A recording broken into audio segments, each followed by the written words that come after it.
suggest so Azure DevOps best practice. So, okay Akshay. So Azure டெவாப்ஸ்ன்னு நம்ம சொல்லும்போது Azure DevOps is providing a suite of products. அதுக்குள்ளார Azure Boards, Azure Repos, Azure Pipelines, then வந்து test artefacts, அந்த மாதிரி அவங்க கொடுக்குறாங்க ஆக்சுவலி. ஸோ எப்படி வந்து அந்த ப்ராடக்ட் சூட்ஸை பார்க்கும்போது எப்படி உங்களுக்கு தெரியும்னா, ஒரு அதர் விண்டோஸ்க்கு தான் நான் போக தேவையில்ல. ஒரே ஒரு கன்சோல்லேயே என்னால எல்லாமே பார்த்துட முடியும்.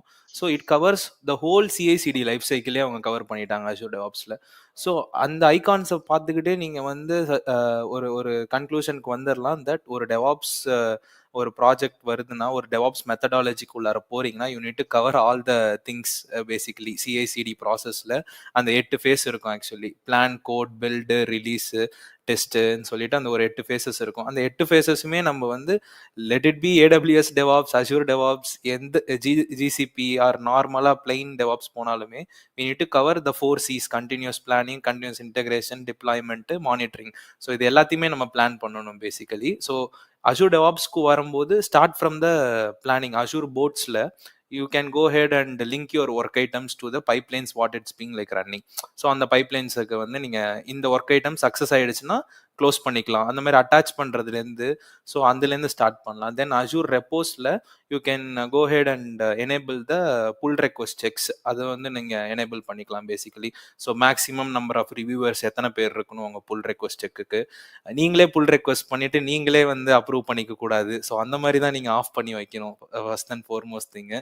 ஸோ அதுக்கப்புறமா ரிவ்யூ பண்ணுறச்சு பிரான்ச் பாலிசிஸ் நம்ம வந்து அங்கே போட்டு வச்சுக்கலாம். ஸோ பேசிக்கலி ஸோ அதெல்லாம் பண்ணி முடிச்சுட்டு சிஐசிடிக்கு வந்தோம்னா, அஷூர் டெவாப்ஸில் ஒர்க் பண்ணி லைக் 1 year ஆக போகுதுன்னு நினைக்கிறேன் பேசிக்கலி. ஸோ முன்னாடி பார்த்தீங்கன்னா கிளாசிக்கல் பைப்லைன்ஸ் வச்சுக்கிட்டு இருந்தாங்க சிஐயில். ஸோ சிடி வந்து ரிலீஸ் பைப்லைன்ஸாக வச்சுக்கிட்டு இருந்தாங்க. What I would say is, நீங்கள் வந்து ரிலீஸ் பைப்லைன்ஸ் போகாதீங்க, ஏன்னா GUI பேஸ்டு பைப்லைன்ஸாக இருக்கும். Make sure that you are keeping your pipeline code as pipeline as a code. அந்த மாதிரி வச்சுக்கோங்க. யாமல்லே ஸ்டேஜஸ் போட்டு வச்சுக்கோங்க. ஸோ மேனுவல் இன்டர்வென்ஷன் அதெல்லாம் வந்து நீங்கள் ஒரு மேனுவல் ஸ்டெப்ஸ் போட்டு உங்கள் இன்புட்காக வெயிட் பண்ணுற மாதிரி வச்சுக்கோங்க. பேராமீட்டர்ஸ் வந்து வாங்கி உங்கள் பைப்லைன் ரன் பண்ணுற மாதிரி ஃப்ளெக்சிபிளாக எழுதுங்க. ஸோ ஸ்டேஜஸ் போட்டு எழுதுங்க, நிறைய ஸ்டெப்ஸ் போட்டு எழுதுங்க. அண்ட் மோஸ்ட் இம்பார்ட்டன்ட்லி அக்ஷய் வந்து ஒரு 2 வீடியோக்கா ஒரு வீடியோக்கு முன்னாடி சொல்லியிருப்பாரு காமன் ஒர்க் ஃப்ளோஸ்ன்னு சொல்லிட்டு. ஸோ மேக் ஷுர் நீங்கள் காமன் ஒர்க் ஃப்ளோஸ் எழுதி வச்சுக்கோங்க. ஏன்னா அந்த வீடியோ பார்த்தவங்களுக்கு தெரியும் ஏன் சொல்கிறேன்னு சொல்லிட்டு. ஸோ நீங்கள் டூப்ளிகேட் பண்ண தேவையில்லை. உங்களோட கோடு வந்து ஒரு சென்ட்ரல் பீஸ் ஆஃப் டெவாப்ஸ் ஆர்கனைசேஷனில் இருக்க போகுது. அஷூர் டெவாப்ஸ் ஆர்கனைசேஷனில் வேறு ப்ராஜெக்ட்ஸ் வேணும்னா அந்த ப்ராஜெக்ட்க்கு ஒரு சர்வீஸ் பிரின்சிபாலை வச்சு நீங்கள் போயிட்டு ஆத்தென்டிகேட் பண்ணி, லைக் அந்த ஒரு செக்ஷன் இருக்கும், ரெப்பாசிட்டரி செக்ஷன் இருக்கும் உங்கள் பைப்லைன் ஃபைலில். ரெப்பாசிட்டரி செக்ஷனுக்கு கீழே வந்து சர்வீஸ் பிரின்சிபால் நீங்கள் என்னத்துக்கு ஆக்சஸ் கொடுத்துருக்கீங்களோ பேக் எண்டில் ஆர்கனைசேஷன் செட்டிங்ஸில் அதை மென்ஷன் பண்ணிங்கனாலே உங்கள் பைப்லைன் டைரெக்டாக ஓடி போயிட்டு அந்த ஃபைல்ஸை கால் பண்ணி ரன் பண்ண ஆரம்பிச்சிடும். ஸோ அதை எப்படி நீங்கள் பண்ணுவீங்கன்னா, ஸ்டேஜஸ் கீழே டெம்ப்ளேட்ஸ்ன்னு சொல்லிட்டு இருக்கும். ஸோ டெம்ப்ளேட்ஸில் உங்கள் ஆர்கனைசேஷன் நேமு /ஃபோல்டர் பார்த்து கொடுத்துட்டிங்கனாலே அது போயிட்டு எடுத்துக்கும் பேசிக்கலி. அண்ட் தென் அது எல்லாத்துக்குமே நீங்கள் வந்து ஜென்ரலைஸ்டாக எழுதுங்க. நீங்கள் வரப்போகிற பேராமீட்டர்ஸே நீங்கள் வந்து அந்த பர்டிகுலர் டெம்ப்ளேட்ஸ்க்கு நீங்கள் வந்து கால் பண்ணி ரெஃபரன்ஸ் பண்ணி ரன் பண்ணலாம். அதே மாதிரி உங்களோட டிப்ளாய்மெண்ட்டுமே சரி இந்த ஸ்டேஜஸ்லேயே நீங்கள் எழுதிக்கோங்க பேசிக்கலி. ரிலீஸ் பைப்லைன்ஸ் போனீங்கன்னா அது GUI பேஸ்டாக ஆகிடும். So then let's say like இன்னொரு செட் ஆஃப் ப்ராஜெக்ட்ஸ்க்கு நீங்கள் மூவ் பண்ணும்போது நீங்கள் திரும்பி அகைன் ஃப்ரம் ஸ்க்ராட்ச்லேருந்து நீங்கள் எல்லா செட்டிங்ஸையும் நீங்கள் பண்ணுற மாதிரி இருக்கும். இதே பைப்லைன் ஆஸ் அ கோடுக்கு போயிட்டீங்கன்னா ஜஸ்ட்டு கிட்டு ஃபோக் பண்ணுறீங்களோ இல்லை கிட் புல் பண்ணுறீங்களோ பண்ணிவிட்டு ஜஸ்ட் ரன் பண்ணி விட்டிங்கன்னா எல்லா கான்ஃபிகரேஷனுமே டக்குன்னு வந்துடும் பேசிக்கலி.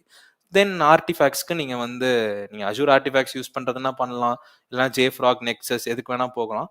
இஃப் சப்போஸ் நீங்கள் அதர் எக்ஸ்டர்னல் டூல்ஸ்க்கு போகிறீங்கன்னா சர்வீஸ் கனெக்ஷன் கிரியேட் பண்ணிவிட்டு நீங்கள் போயிட்டு லைக் ஆத்தென்டிகேட் பண்ணி பேக்கேஜஸ் புஷ் பண்ணி புல் பண்ணிக்கலாம்.